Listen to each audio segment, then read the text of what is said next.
Ma'am parcel. টাকাটা। 1 minute madam. দাদা, ওটা দিতে হবে না, আপনি রেখে দিন। ধন্যবাদ ম্যাম। বলছি, এত ঠান্ডা পড়েছে, বাইরে বৃষ্টি হচ্ছে, আর তার মধ্যে আপনি একটা পাতলা টি শার্ট পরেছেন। আপনার ঠান্ডা লাগছে না? ঠান্ডা তো লাগছে দিদি, কিন্তু ডেলিভারিগুলো দিতে হবে। আমার কাছে কোনো সোয়েটারও নেই। বাড়ি থেকে যখন বেরিয়েছিলাম তখন বৃষ্টি ছিল না, আচমকা বৃষ্টি চলে এসছে তো তাই ভিজে গেছি। তাহলে আপনি এক কাজ করুন, ভেতরে এসে বসুন, বৃষ্টি কমলে না হয় চলে যাবেন। আমি আপনাকে গরম চা করে দিচ্ছি, আসুন। না না ম্যাডাম, এমনিতেই আমার অনেক দেরি হয়ে গেছে। আরে আসুন না, নয়তো আপনার ঠান্ডা লেগে যাবে। আসুন।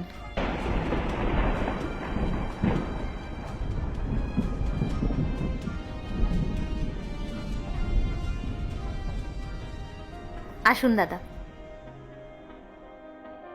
আপনি এখানে বসুন, আমি চা বানিয়ে আনছি।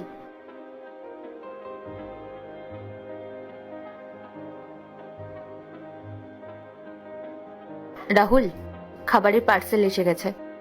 আচ্ছা ঠিক আছে, তুমি বাড়ো, আমি আসছি। রাহুল, বলছি শোনো না, আমি না ওই দাদাটাকে ভেতরে বসতে বলেছি। আসলে এত শীত পড়েছে, বাইরে বৃষ্টি হচ্ছে, আর তার মধ্যে উনি শুধু পাতলা একটা টি শার্ট পরে রয়েছেন।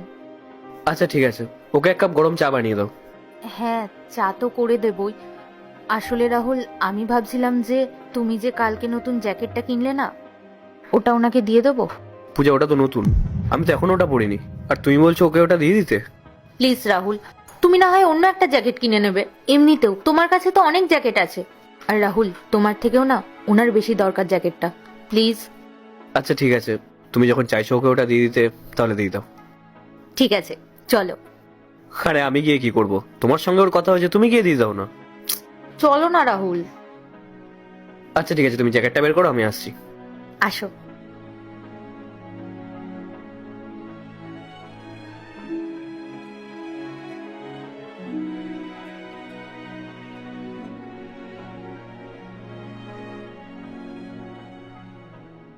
আরে বসো বসো।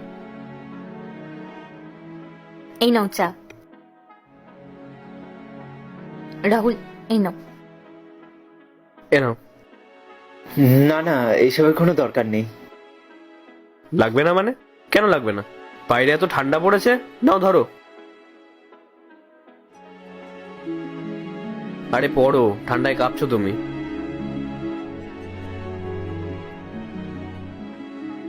অনেক অনেক ধন্যবাদ দাদা। কিছু মনে না করলে একটা কথা বলতে পারি? হ্যাঁ বলো। আসলে আপনার স্ত্রী খুবই ভালো মনের মানুষ। আজকালকার দিনে আমাদের মতো মানুষদের কথা কেই বা ভাবে বলুন? আসলে সমাজ আমাদের এত নিচু চোখে দেখে, মাঝে মাঝে মনে হয় গরিব হয়ে জন্মে অনেক বড় ভুল করে ফেলেছি। আর সেখানে দাঁড়িয়ে আপনার স্ত্রী আমাকে ভেতরে বসতে বলল, গরম চাও এনে দিল, এমনকি এই জ্যাকেটটাও দিল। সত্যি আপনি খুবই ভাগ্যবান যে এমন একটা স্ত্রী পেয়েছেন। ওয়াইফরা তো সবাই ভালো হয়। না দাদা, সবার স্ত্রী ভালো হয় না। মানে? আমরা দুজন কিছু বুঝলাম না। আসলে আমি একটা মেয়েকে খুবই ভালোবাসতাম, কিন্তু আমার বাড়ির লোক মেনে নেয়নি। আর তারপর আমি বাড়ির লোকের অমতে গিয়ে তাকে বিয়ে করি। কিন্তু বিয়ের আগেও আমাকে একটা কন্ডিশন দেয়, আমি যে ফ্ল্যাটটা কিনেছি সেটা ওর নামে করে দিতে, তাহলেই ও আমাকে বিয়ে করবে। আর আমি এটা কখনোই বুঝতে পারিনি যে ও আমাকে নয়, আমার টাকা পয়সাকে ভালোবেসেছে। আর আমি ওর ভালোবাসায় এতটাই অন্ধ ছিলাম, ওর কথা মতো ফ্ল্যাটটা আমি ওর নামে করে দিই।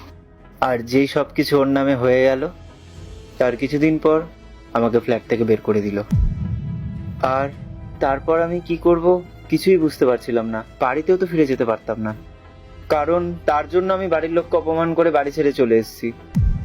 শেষমেশ পেটের দায়ে পড়ে কোনো রকম এই ডেলিভারি বয়ের কাজটা জোগাড় করে এখন এই কাজটাই করছি। এইভাবে আমি কোনো রকমে দিন কাটাচ্ছি আর নিজের করা অন্যায়গুলোর মাসুল গুনছি। শুনে খারাপ লাগলো। কি আর করা যাবে, ভাগ্য তো সবার সমান হয় না। এখানে তো আমরা আর কিছু করতে পারবো না, বলো। কিন্তু হ্যাঁ, আমরা তোমাকে এইটুকুনি আশ্বাস দিতে পারি, তোমার যখনই তোমার পরিবারের কথা মনে পড়বে, তুমি কোনো কিছু না ভেবে আমাদের বাড়িতে চলে আসবে। তোমার এই দাদা আর বৌদি সবসময় তোমার পাশে আছে। যদি কখনো কোনো কিছুর প্রয়োজন হয়, কোনো কিছু ভাববে না, সোজা আমাদের কাছে চলে আসবে। পূজা,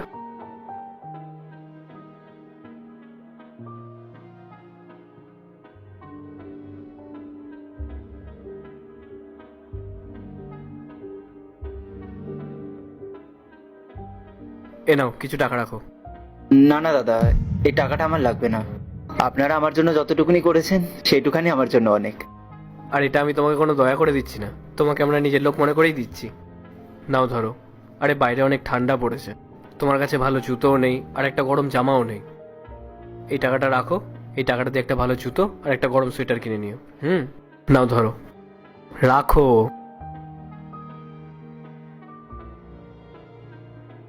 রাহুল একদম ঠিক কথা বলেছে। তুমি যখন রাহুলকে দাদা বলছো, তাহলে তো দাদার কথাটা শুনতেই হবে, তাই না? টাকাটা রেখে দাও। আর শোনো, এরপর থেকে যদি কোনো জিনিসের প্রয়োজন হয় আমাদের কিন্তু অবশ্যই জানাবে। একটা কথা বলবো, সন্তানরা যতই ভুল করুক না কেন, বাবা মারা কিন্তু তাকে ক্ষমা করে দেয়। তাই আমরা বলবো, তোমার একবার তোমার বাবা মার সঙ্গে কথা বলা উচিত। ওরা অবশ্যই তোমাকে ক্ষমা করে দেবে। আর তোমার সঙ্গে যা যা হয়েছে না, সব কিছু ওনাদেরকে খুলে বলবে। বাবা মারা কখনোই সন্তানদের খারাপ চায় না। আর ওনারা আমাদেরকে যেটা বলে না, সেটা আমাদের ভালোর জন্যই বলে। আর তার রেজাল্ট তোমার সামনেই আছে, তোমার এই অবস্থা হয়ে গেছে। শোনো, তুমি ওনাদের কাছে যাও আর গিয়ে ক্ষমা চাও, ওনারা তোমাকে অবশ্যই ক্ষমা করে দেবে।